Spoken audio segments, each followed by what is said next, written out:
Have you ever struggled to close a sales conversation? Perhaps you've been in a sales meeting where everything seemed to be going well, but your client didn't end up buying.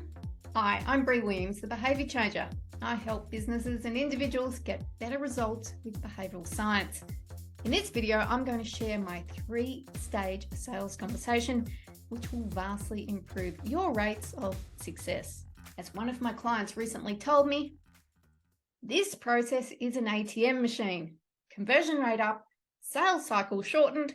I'm converting everyone in meetings now, no longer having to send them more information after the call. Thanks, Paul. So what's his money-making process? I call it conversion cutlery, and it involves a spoon, a knife, and a fork. So if you want to increase the rate at which you close a sales conversation, just do this.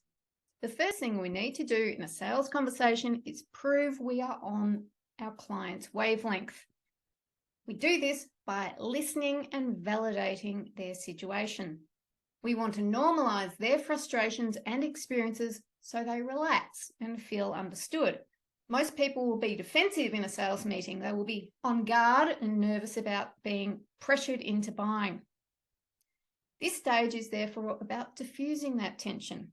We want them to feel that they are in control. Use prompts like, "Tell me more about that," and supportive statements like, "Yes, that must be really difficult to manage."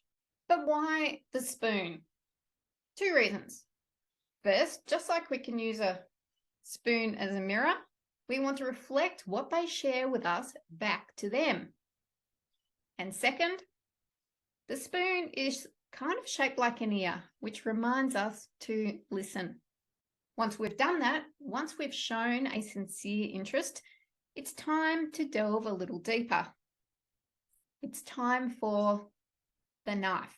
The second stage in a sales conversation is to cut through and explore with them why they are in this situation. Where part 1 is about neutralizing tension about being sold something they don't want, in part 2, we start to create tension by examining the cause of their issue. This is cutting through the context to reveal their true pain point, the sore spot that keeps them up at night.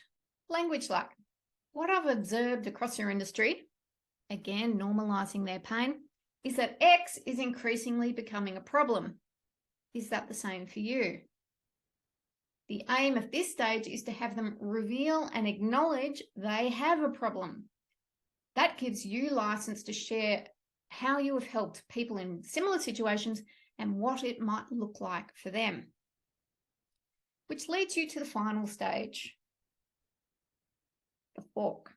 The fork is the fork in the road, where we look to draw everything we've talked about together to a decision point. It goes something like this. As I see it, you have 2 options. The first is you continue on the path you're on. It might be okay for a while, but from what you've shared with me, that comes with some major downsides. Or we can take care of it. If you work with me, that would mean we do X so you can Y. With those 2 options in mind, what would you like to do? Now, be quiet. Use silence to build tension.